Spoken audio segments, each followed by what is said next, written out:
Hello friends, आज आपण inorganic chemistry मधला अजून एक बेसिक कन्सेप्ट लर्न करणार आहे. कन्सेप्टचं नाव आहे स्क्रीनिंग इफेक्ट और शिल्डिंग इफेक्ट. स्क्रीनिंग इफेक्ट और शिल्डिंग इफेक्ट ही अजून एक इम्पॉर्टंट कन्सेप्ट आपण या लेक्चर मध्ये स्टडी करणार आहे. तो म्हणजे lanthanoid contraction. Lanthanoid contraction. So first of all, we'll see what is screening effect or shielding effect. What is the meaning of shielding? To shield means to protect or screen means काय same meaning to protect. तर या ठिकाणी किंवा screen म्हणजे काय, मध्ये एक पडदा असतो तसं म्हणजे बाहेर आणि आत अशा ज्या दोन गोष्टी आहेत त्याच्यामध्ये काहीतरी अडथळा निर्माण करणारी गोष्ट स्क्रीन. आणि शिल्डिंग म्हणजे काय असतं, टू प्रोटेक्ट. तर या ठिकाणी नक्की ही टर्म कशाच्या रिगार्डिंग वापरली जाते ते बघूयात. आता फॉर एक्झाम्पल आपण सोडियम जो आहे त्याचा ऍटॉमिक नंबर 11 आहे, त्याचे इलेक्ट्रॉनिक कॉन्फिगरेशन 281 आहे. हे जर आपण इलेक्ट्रॉन्स त्याच्या शेल्स मध्ये फिलअप केले तर या ठिकाणी फर्स्ट शेल मध्ये 2 इलेक्ट्रॉन्स आहेत. देन नेक्स्ट शेल मध्ये 8 इलेक्ट्रॉन्स आहेत आणि लास्ट शेल मध्ये 1 इलेक्ट्रॉन आहे. तर आता या ठिकाणी काय होतं बघा, जे पहिले इलेक्ट्रॉन्स आहेत हे 2 इलेक्ट्रॉन्स किंवा हे 8 इलेक्ट्रॉन्स हे काय करतात, जे लास्ट शेल मध्ये इलेक्ट्रॉन फिल केलेला आहे त्याचं न्यूक्लियस कडे अट्रॅक्शन होऊ देत नाहीत. So inner electrons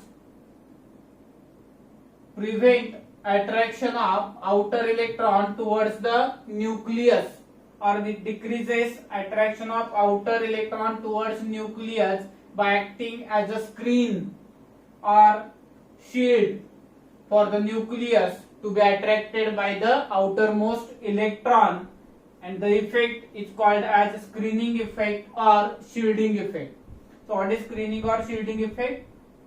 Inner electrons near the nucleus prevent the nucleus to be attracted by the outermost electrons, and such a effect is called as screening effect or shielding effect.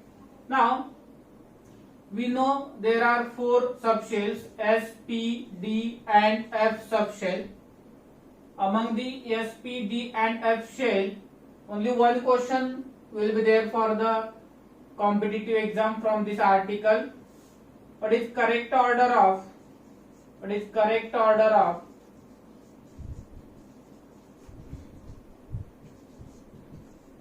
shielding effect for S, P, D, F orbitals or subshells?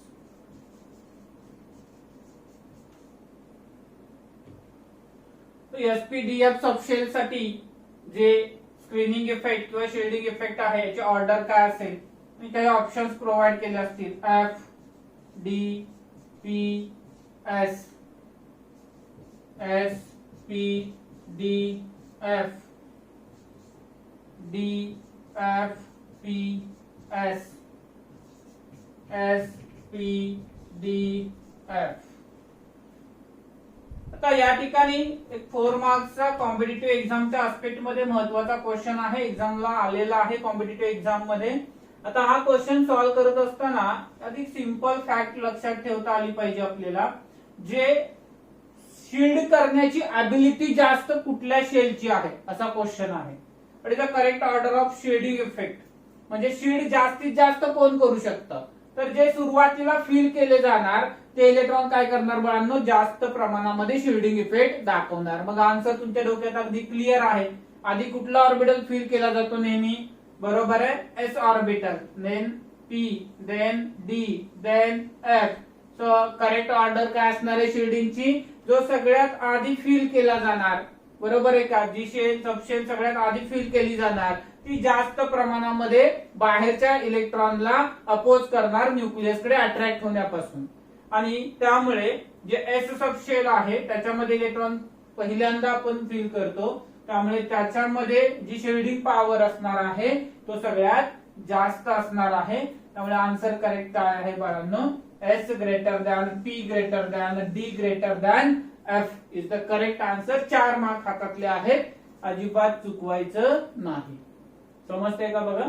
Screening effect काय सांगितलं तुम्हाला, काय करतात inner electrons काय करतात outer इलेक्ट्रॉनला nucleus कडे attract होण्यापासून काय करतात अपोज करतात, आणि त्यामुळे जे इनर इलेक्ट्रॉन आहेत ते काय करतायत असं म्हणतो आपण, न्यूक्लियस आणि आउटर मोस्ट इलेक्ट्रॉनच्या मध्ये स्क्रीन म्हणून ऍक्ट होतात किंवा न्यूक्लियसला शिल्ड करतात बाह्यतम इलेक्ट्रॉनच्या अट्रॅक्शन पासून, आउटर मोस्ट इलेक्ट्रॉनच्या अट्रॅक्शन पासून, आणि म्हणून या इफेक्टला आपण काय म्हणतो स्क्रीनिंग किंवा शिल्डिंग इफेक्ट असं म्हणतो. याच्यावर विचारला जाणारा एकमेव क्वेश्चन जो आहे तो ऑर्डर ऑफ शिल्डिंग और screening effect is NS greater than P greater than D greater than F orbital. आता याच्या पुढे जाऊन एक कन्सेप्ट या ठिकाणी तयार होतो. तो कन्सेप्ट आहे nuclear charge, effective nuclear charge.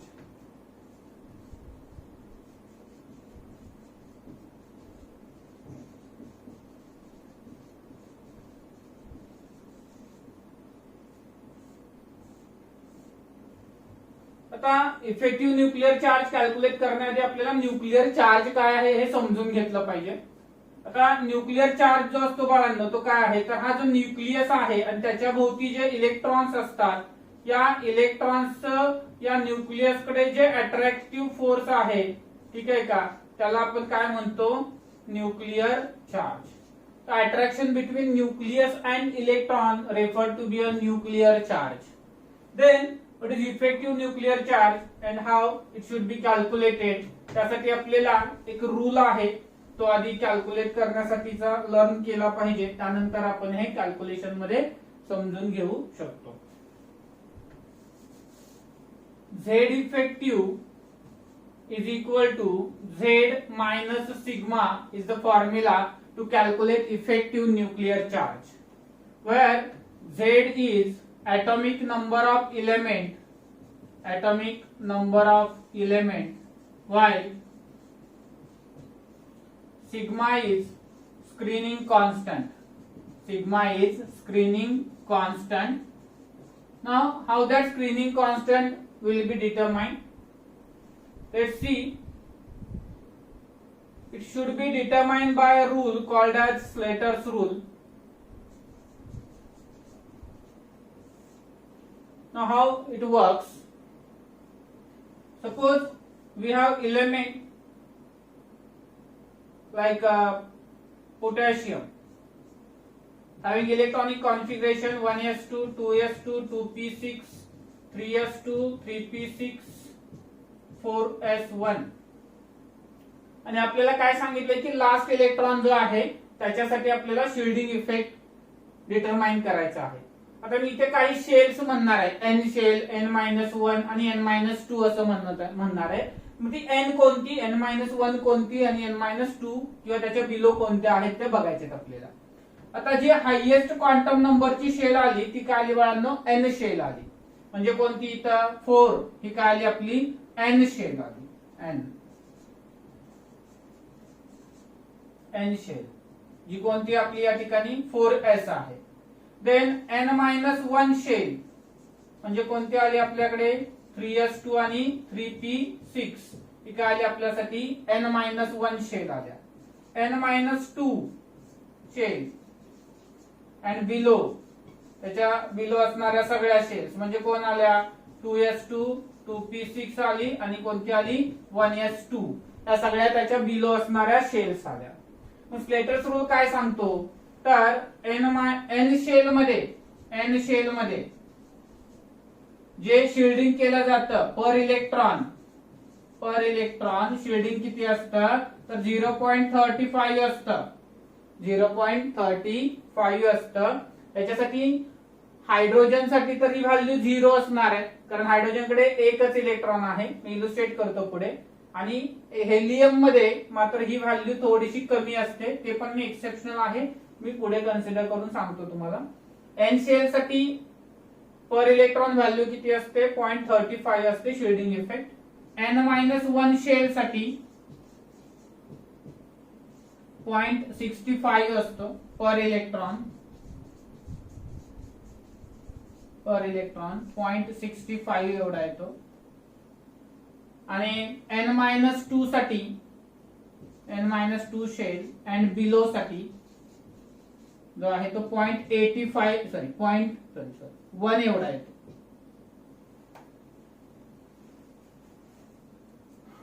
Just a minute, this 0.65.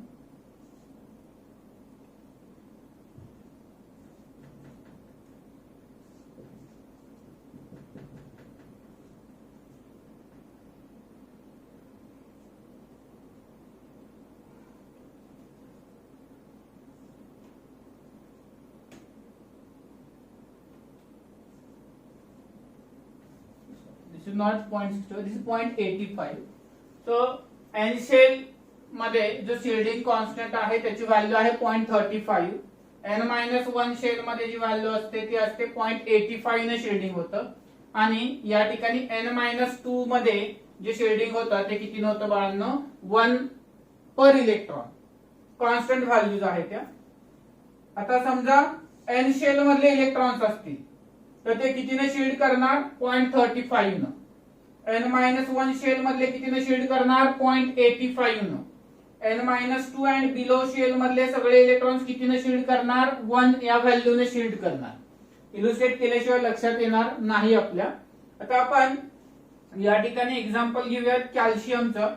Calcium मध्ये आउटर मोस्ट शेल मध्ये कॉन्फिगरेशन काय असणार आहे तुमचं? 4s2. नियम थोडेस इथं पॉइंट आउट करून ठेवा म्हणजे आपल्याला सॉल्व्ह करताना अडचण कमी येईल. आता मी म्हटल्याप्रमाणे आपण हे जे आहेत हे पहिल्या स्टेप काय आहे तर अरेंज करायचे आहेत आपल्याला. कशा पद्धतीने अरेंज करणार आहे आपण बघा.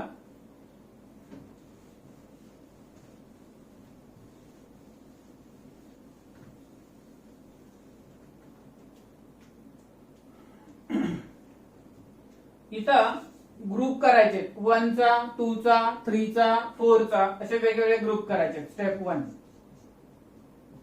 1s2 चा एक ग्रुप झाला, 2s2 2p6 चा एक ग्रुप झाला, 3s2 3p6 चा एक ग्रुप झाला आणि 4s2 चा एक ग्रुप झाला.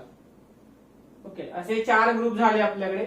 म्हणजे आता आपल्याकडे ही कोणती शेल आली? N शेल आली. ही कोणती आली? N-1 शेल आली. आणि ह्या सगळ्या कुठल्या आल्या? N-2 आणि त्याच्या बिलो ज्या सगळ्या शेल्स आहेत त्या इकडे आल्या. यामध्ये आता आपल्याला क्वेश्चन विचारलेला आहे असा की कॅल्शियमच्या 4s शेल मधला लास्ट इलेक्ट्रॉन जो आहे त्याचं शिल्डिंग इफेक्ट किती असेल किंवा त्याचा इफेक्टिव्ह न्यूक्लिअर चार्ज किती असेल, स्क्रीनिंग कॉन्स्टंट किती असेल किंवा इफेक्टिव्ह न्यूक्लिअर चार्ज किती असेल. आता तो जो इलेक्ट्रॉन विचारलाय तो इलेक्ट्रॉन इथे कन्सिडर करता येणार का बाळांनो? नाही. कारण काय बघा, आपण हे इलेक्ट्रॉन जे भरलेले आहेत त्या आउटर मोस्ट शेल मध्ये किती इलेक्ट्रॉन घेतले? त्याच्या 2 इलेक्ट्रॉन्स घेतले, बरोबर का? इथे हे 2 इलेक्ट्रॉन्स घेतले. त्यापैकी एका इलेक्ट्रॉन साठीचं तुम्हाला स्क्रीनिंग कॉन्स्टंट डिटरमाइन करायचं आहे. म्हणजे तो इलेक्ट्रॉन विचारात घ्यायचा का? नाही. तो सोडून त्या शेल मध्ये असणारे बाकीचे त्याला शिल्ड करतील. तो स्वतः शिल्ड करेल का? स्वतः म्हणेल का की नको बाबा तू अट्रॅक्ट करू न्यूक्लियस कडे? नाही. तर त्याच्या बाजूचे सगळे त्याला विरोध करणार आहेत. आतल्या शेल मधले विरोध करणार आहेत. ते सोडून त्याच्या शेल मधले देखील त्याला विरोध करणार आहेत न्यूक्लियस कडे अट्रॅक्ट होण्यापासून. म्हणजेच या ठिकाणी जो कॉन्सेप्ट आहे तो आपल्याला समजून घ्यावा लागेल व्यवस्थित. काय कॉन्सेप्ट आहे की तो इलेक्ट्रॉन सोडून बाकी इलेक्ट्रॉन काउंटिंगला घ्यायचे आपल्याला. आता 4s2 कॉन्फिगरेशन आलंय म्हणजे ऍक्च्युअली इथून शिल्डिंग किती इलेक्ट्रॉन करणार? एकच करणार. आणि एक जो आहे तो कोण आहे? ऍक्च्युअली तोच इलेक्ट्रॉन आहे स्वतः. मग एक इलेक्ट्रॉन काय करेल बाळांनो? शिल्ड करेल. मग 1 इंटू त्याची व्हॅल्यू किती घेणार आहे? N शेल मध्ये असते 0.35. देन N-1 शेल जी आहे त्याच्यामध्ये किती इलेक्ट्रॉन आले बाळांनो? तुमचे 1. आणि तिथे व्हॅल्यू किती असते शिल्डिंगची? 0.85. त्यानंतर इकडे टोटल इलेक्ट्रॉन किती आले? सगळे 10. हे 2 प्लस हे 8 आणि त्याला शिल्डिंग किती नसतं? 1 ने.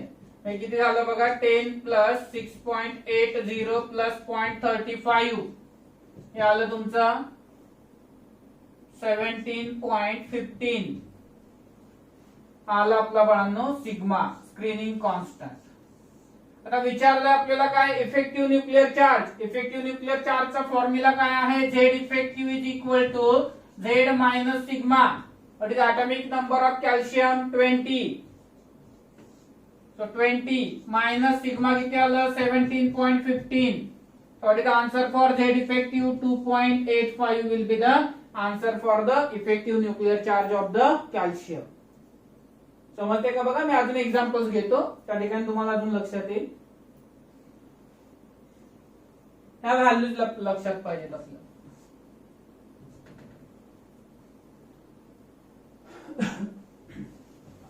थोडासा आपण हायड्रोजन आणि हेलियम पण डिस्कस करून घेऊयात आणि पुन्हा मी अजून एक याचे 2-3 एक्झाम्पल्स डिस्कस करतो।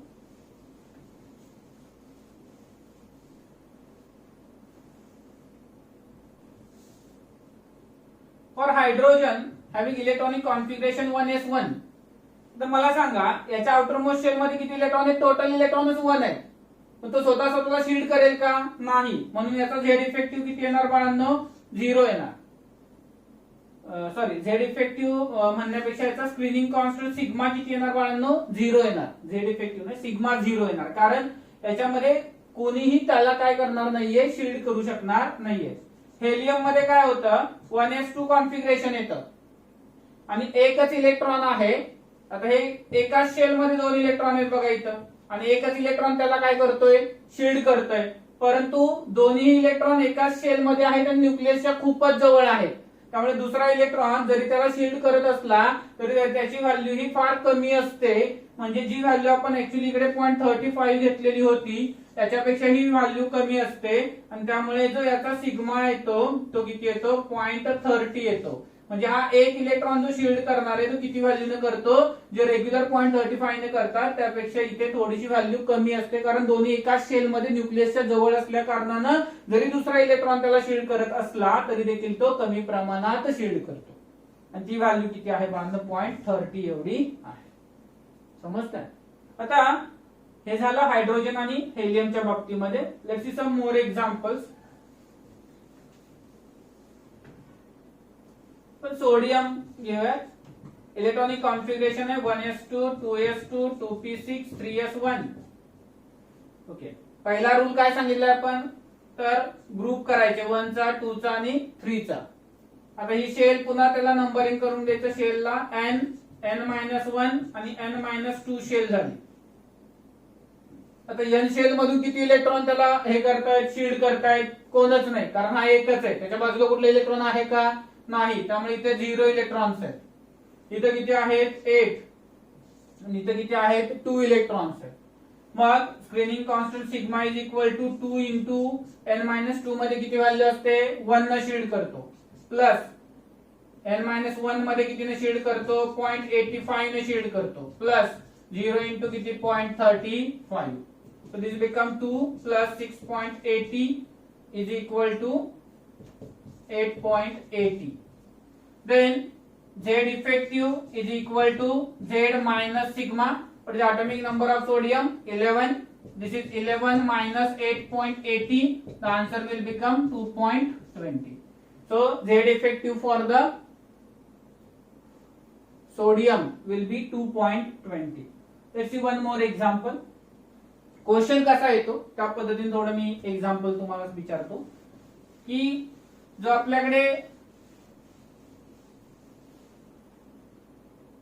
सोडियम आहे आणि मॅग्नेशियम आहे याचे झेड इफेक्टिव्ह काय असेल असा क्वेश्चन आहे तुम्हाला।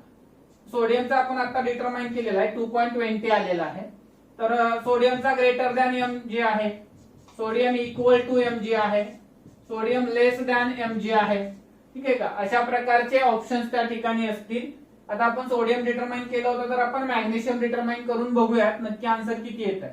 तर मॅग्नेशियम मध्ये काय होणार बाळांनो बघा, इलेक्ट्रॉनिक कॉन्फिगरेशन काय आलं 1s2 2s2 2p6 3s2, 3 group केले 1 चा 2 चा आणि 3 चा। आता या ठिकाणी 3 मध्ये किती इलेक्ट्रॉन शील्ड करणार रे, एकच, एक सोडून द्यायचं हे लक्षात ठेवा, कारण त्याचं शील्डिंग आपण डिटरमाइन करतो। 1 इंटू त्या शेल मध्ये व्हॅल्यू किती असते 0.35, ठीक आहे, किंवा तुमच्या नियमानुसार याला आपण n शेल मानलं, ही आली n-1 शेल, ही आली n-2 शेल. n मध्ये किती इलेक्ट्रॉन शील्ड करणार 1 आणि त्याची कॅपॅसिटी किती असते शील्ड करायची 0.35 प्लस इथे n-1 मध्ये किती आहेत 8 आणि त्यांची कॅपॅसिटी किती असते 0.85. देन इकडं 2 इलेक्ट्रॉन आहेत त्यांची कॅपॅसिटी n-2 शेलची किती असते 1 न शील्ड करण्याची असते. तर 2 प्लस 6.80 दिस वन 0.35. तर झेड इफेक्टिव्ह काढण्यासाठी सिग्मा किती आला आपला 8.80 आणि इकडे हा 35 आहे 15 घेतलं 9.20 येईल तुमचा. Then Z effective is equal to Z minus sigma, बरोबर आहे ना 5.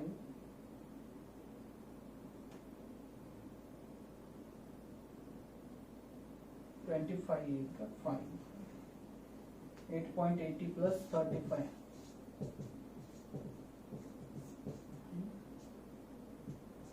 9.15 आहे का.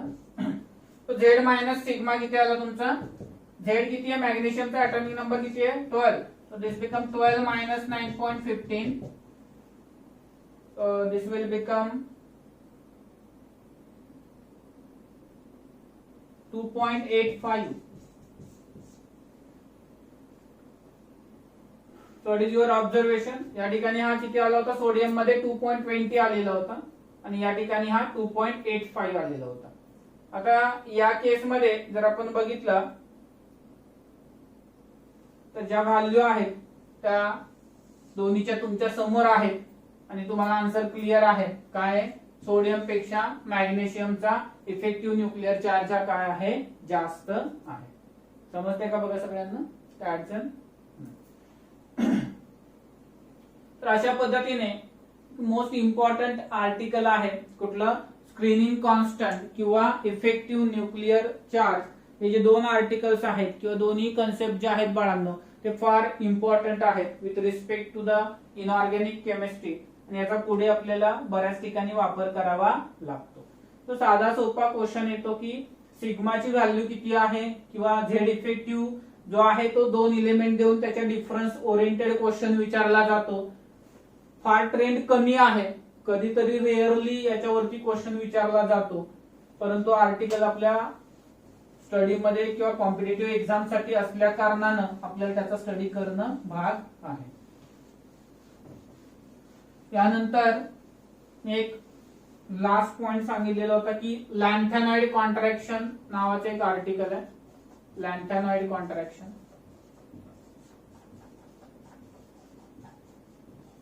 So as we know all lanthanoids पाठ केले का रे सगळ्यांनी आतापर्यंत. काय सगळे लॅन्थेनॉइड्स कुठले कुठले आहेत बघा. सीताराम, प्रताप, नडगेचे, प्रेमाचे, संबंध, युरोपमधील, गॅडोलिना, टर्बेशी, तिचं शिक्षण, डिस्प्रोसियम, हॉल्मियम, अर्बियम, त्यामध्ये बरीच वर्ष लुटली. हे झाले आपले काय लॅन्थेनॉइड्स. तर याच्यामध्ये काय होतं जर जसं ऍटॉमिक नंबर इन्क्रीज होत जातो, जर जसं ऍटॉमिक नंबर इन्क्रीज होत जातो तस तसं ऍटॉमिक रेडियस ग्रॅज्युअली डिक्रीज होत जाते. नेक्स्ट लेक्चर्स मध्ये आपण रेडियस संदर्भात डिस्कशन करणार आहे. तात्पुरतं what is atomic radius, nucleus पासून आउटर मोस्ट शेल पर्यंत असणारं डिस्टन्स म्हणजे काय आहे ऍटॉमिक रेडियस आहे.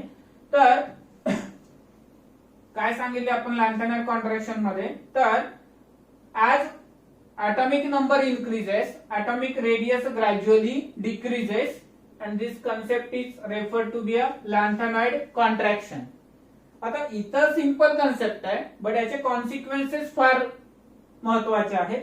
याचा एक कॉन्सिक्वेन्स जो आहे तो आहे की याच्या नंतर येणाऱ्या इलेमेंटच्या देखील ऍटॉमिक रेडियस काय होतात तर डिक्रीज होत जातात.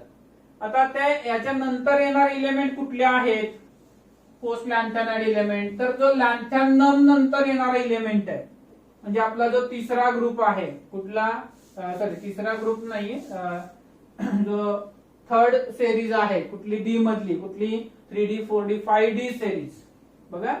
हा जो आपला आहे ना लॅन्थॅनम त्याच्या पुढची सेरीज कुठली आठवती का बघा हाफनियम वाला, टी जरा हाफ, ओ नवाब था, बघा मी लिहितो इथे सगळे. स्कूटर यहाँ ला, टी जरा हाफ, ओ नवाब था, क्रॉम्पटन, मन तक रे, फेरस, कौन रहेगा ईरान और आयरलैंड, कब आगे आओगे, नहीं पढ़ोगे पीटोगे. तर हा लॅन्थॅनम आहे बघा, हा लॅन्थॅनम आहे आपला 57. देन आपण 58 पासून 71 पर्यंत लॅन्थॅनाइड्स बघतो. आणि देन आपण येतो इथे 72, 3, 4, 5, 6, 7, 8, 9. ठीक आहे. तर त्या लॅन्थॅनाइड कॉन्ट्रॅक्शन मुळे काय होतं, त्याचा इफेक्ट हा पोस्ट लॅन्थॅनाइड एलिमेंट्स वरती येतो. हे पोस्ट लॅन्थॅनाइड एलिमेंट्स आहेत कुठले, 72 टू 79 जे आहेत ते पोस्ट लॅन्थॅनाइड एलिमेंट्स आहेत. आणि हे पोस्ट लॅन्थॅनाइड एलिमेंट वरती त्याचा इफेक्ट काय येतो, तर त्यांच्या साईज देखील ग्रॅज्युअली काय होतात बाळांनो, कमी कमी होत जातात. पुढे पण मी ॲटॉमिक रेडियसच्या आर्टिकल मध्ये डिस्कशनला घेणार आहे. सध्या फक्त बेसिक आर्टिकल माहित असावं आपल्याला. यांच्या रेडियस देखील कमी कमी होत जातात. जनरली जेव्हा आपण ग्रुपमध्ये वरून खाली जातो त्यावेळेस रेडियस काय व्हायला पाहिजेत, ऍक्च्युअली वाढायला हव्यात.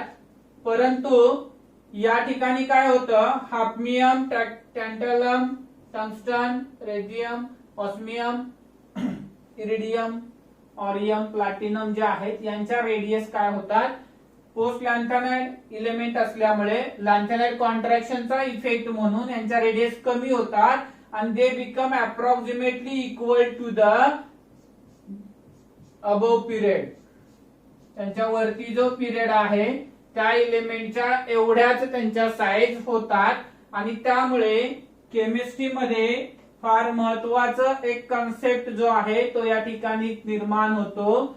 जेव्हा अशा पेयर्स आपल्याला मिळतात ज्यांच्या ऍटॉमिक रेडियस काय आहेत, सेम आहेत, आयडेंटिकल आहेत, त्यावेळेस केमिस्ट्रीच्या लँग्वेज मध्ये अशा पेयर्सला केमिकल ट्विन्स असं म्हटलं जातं. Chemical twins. याच्यावरती बऱ्याच वेळा कॉम्पिटिटिव्ह एक्झामला क्वेश्चन येतो. Which of the following pair exhibit chemical twins. कुठले तरी 4 ऑप्शन असणार आहेत, त्याच्यामध्ये कुठली तरी यातली एक पेयर असणार आहे.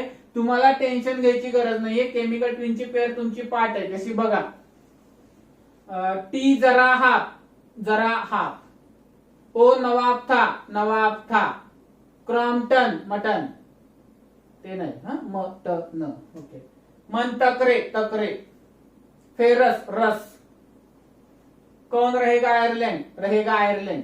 तर हे जे सेकंड थर्ड आहेत ना, हे सगळे कोण आहेत, केमिकल ट्विन्स आहेत. Why they called chemical twins, because they are identical in their atomic radius और साइज.